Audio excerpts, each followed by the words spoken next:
Bust it.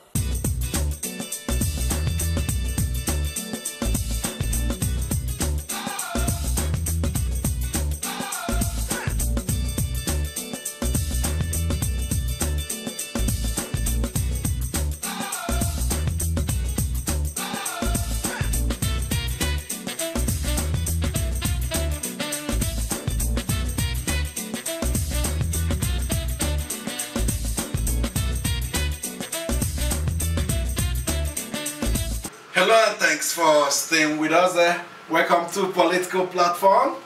My name is Ait Anop. We advise the APC to move fast, that there are chances their members who are aggrieved apparently and who are pulling away from the party could be dissuaded from taking that action, and it appears they have heeded our advice and have moved quickly to prevent this mass movement. The APC chairman, Adams Oshemole, yesterday extracted a turnaround from the governor of Benue State, Samuel Oton, 24 hours after meeting with the PDP chairman. Some PDP governors, including Governor Wike, in Ilori, Kwara State. The meeting held at the residence of Senate President Bukola Saraki in the Kwara State capital. And the news was that Samuel Oton and the governor of Sokoto State, Aminu Tambuwa, had perfected plans to defect to the PDP from the APC, but the machinery of the APC moved quickly. A meeting between the chairman of the party, Oshemole Adams, and Dr.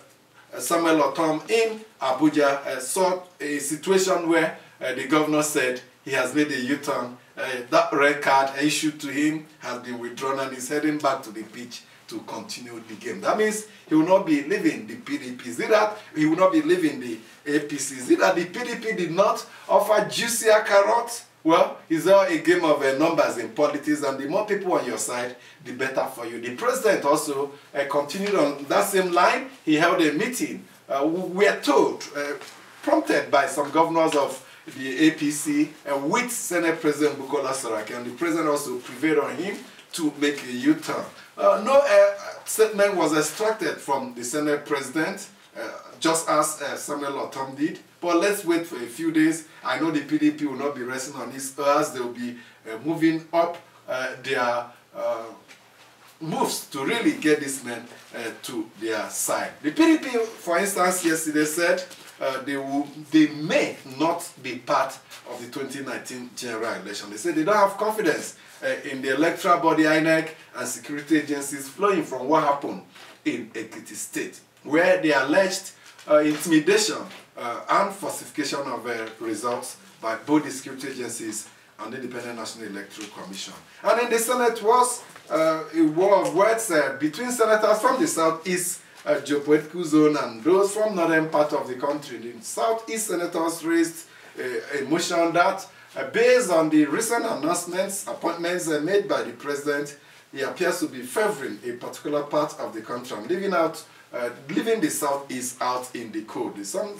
northern senators countered, saying they should look at the wider picture, talking about the wider appointments made by the president. But the Senate president said the Senate Committee on Federal Character should look into that allegation and report to the Senate. If it is found to be true and a violation of our Constitution, he says they will take action. And the Attorney General of the Federation and Minister of Justice, Abubakar Malami, has given reasons why the federal government would not release on bail detained former National Security Advisor Sambo Dasuki, and it makes my belly to turn. And this is a lawyer and a senior advocate telling us that the opinion of himself, the opinion of the president, is higher and above those of our courts, of the courts of our land. Courts that are constituted to give judgment and decisions, and they did give the decisions. The reasons he's giving to the media are the same arguments he should have raised in the court.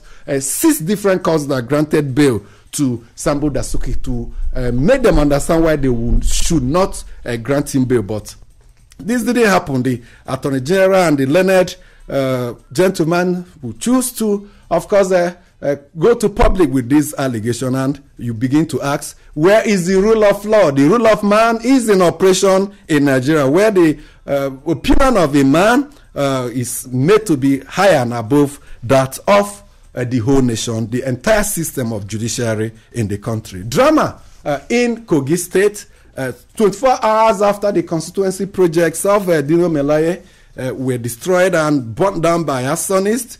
The senator is alleging that policemen and joint security operatives fired at his convoy yesterday, fired at him, and when he was returning from some of the commissioning of the constituency projects. The police had denied, saying nothing like that took place, and they tried to give their own side of the story. But fortunately for us, our correspondent was on the entourage of Dino Melaye, so we'll be hearing from them directly. Same with Maodi of the Alliance for Credible Election. We had promised you that because we couldn't take her yesterday, she will be coming on board this morning to, of course, give our opinion on the outcome of the Ekiti election and the upcoming Osun governorship election. And on the sad note, former Inspector General of Police and leader of the Arewa Consultative Forum, Ibrahim Kumase, died at 76, a patriot and a statesman. Shola Jaisimi. Shola Jaisimi. Okay, that's also a lovely name, Jola. It means Jola is female. Well, not really, but it's about just what the name means. Amechi, good morning to you, and good morning to our listener on the political platform. Yes, Ibrahim Kumase, Nigeria's Inspector General from 1993 to 1998. Narrowing it down clearly, the Abacha administration and the Abdul Salam Abaka administration. A tough cop, many would call him, but issues around what happened to those who were assassinated, how the law enforcement agents, particularly the police, dealt with issues about the Nadeko during when he was the period he was IG, some issues that continue to trail him. A man who has a nationalistic outlook. He was at the 2014 national conference. I remember, Amechi, you were there. I was also there for the DAR platform, and he gave his own views about how he thinks Nigeria should be kept as one.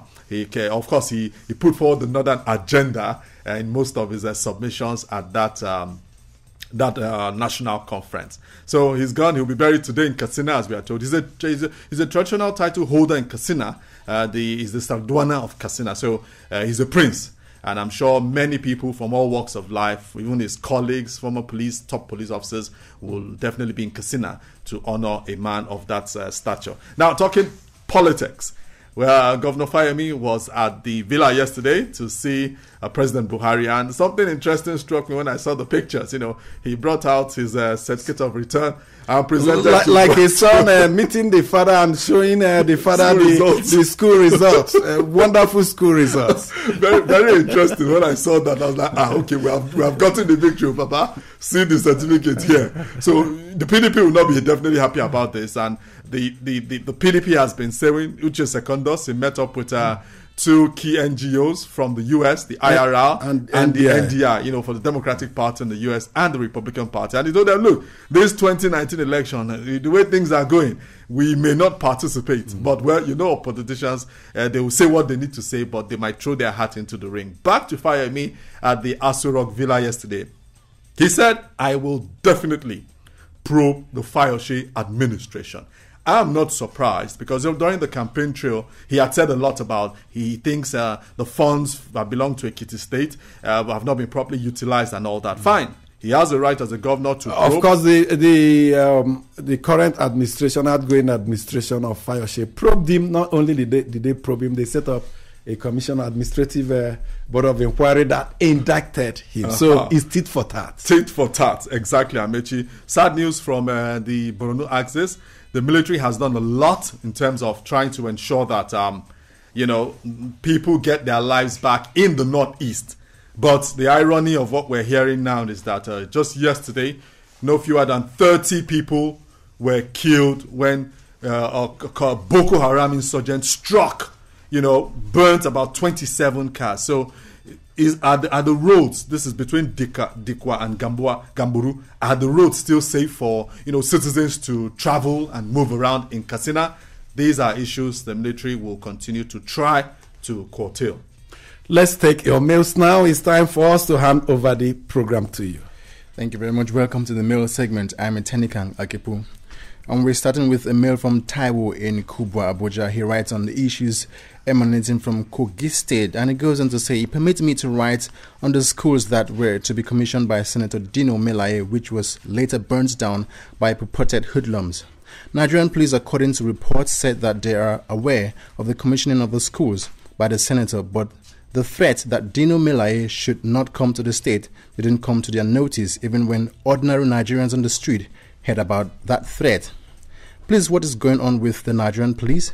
How come that such a statement could come from security agents saddled with the responsibility of protecting life and property of Nigerians? Where is the place of intelligence gathering? I believe something is going on in the state which needs urgent attention, and I'll advise as a matter of urgency the Inspector General of Police to change the Commissioner of Police in the state and some of his men due to some foul play that is being carried out in the state by the police. May God help Nigeria.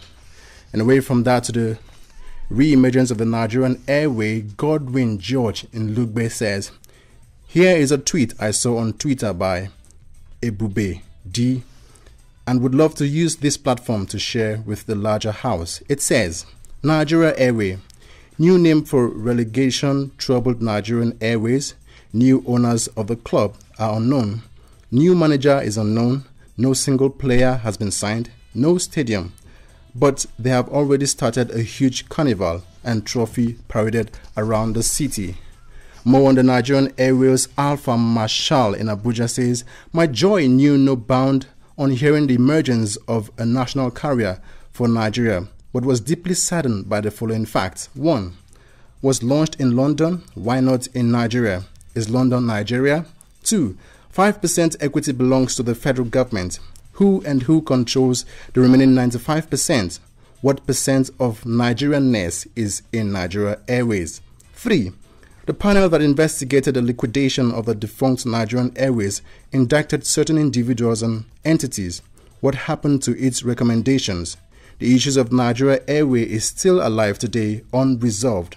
Nigeria Air will be a disaster waiting to happen if the issues of defunct Nigerian Airways remains unresolved. A stitch in time saves 9. Don't put the cart before the horse. Nigeria will be great again. And this would do it on the mail segment. I am Tenikan Akipo. Keep your mails coming. Political Platform at raypower.fm. Thank you so much for your mails. It is your program.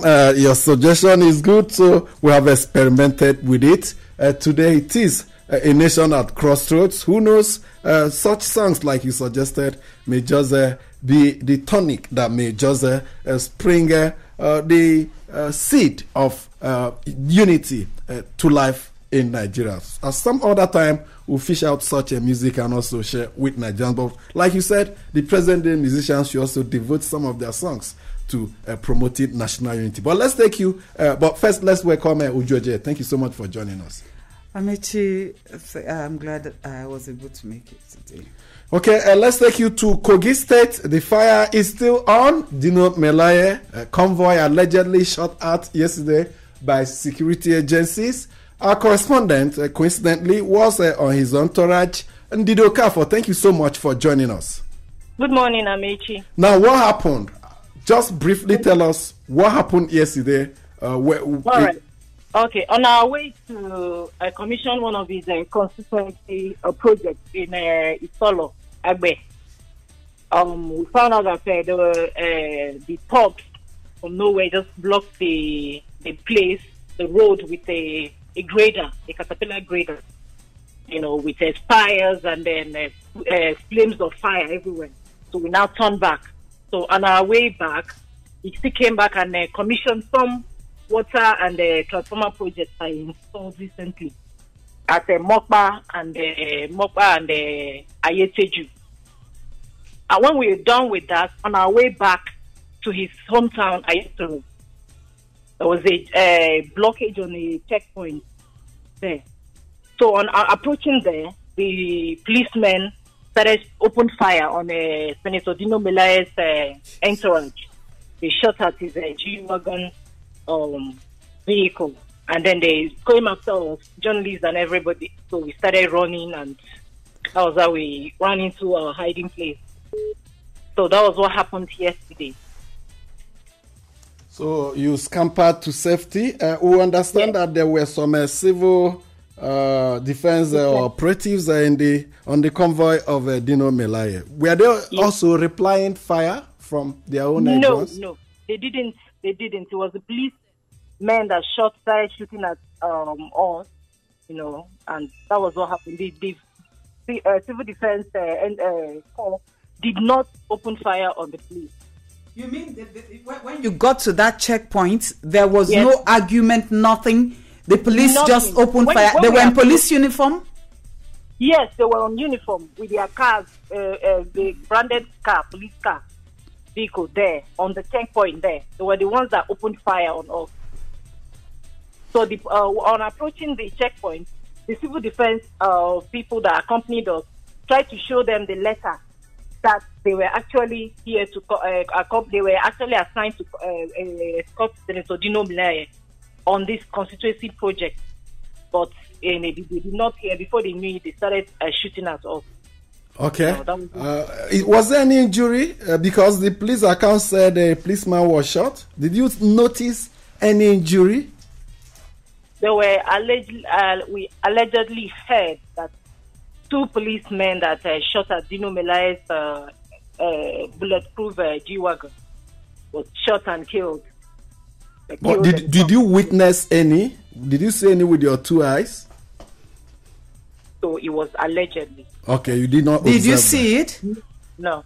Okay, no, we didn't. We'll just have to thank you. Thank God you're safe.